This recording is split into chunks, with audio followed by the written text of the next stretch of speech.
Hello everyone, welcome back to another video from Crypto Basics. In today's episode, I'm going to be showing you how to change your password on CoinGecko account. So without further ado, let's get straight into the video.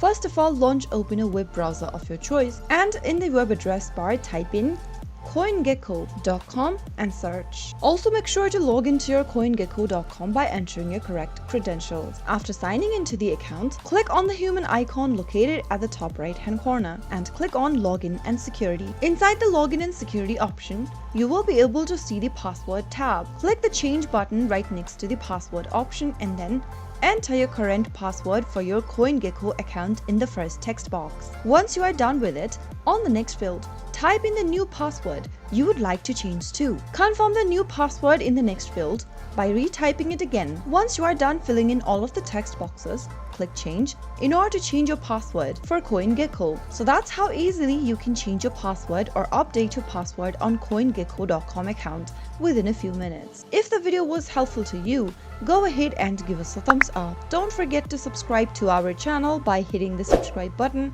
Also press on the bell icon so that you'll never miss another upcoming upload from us.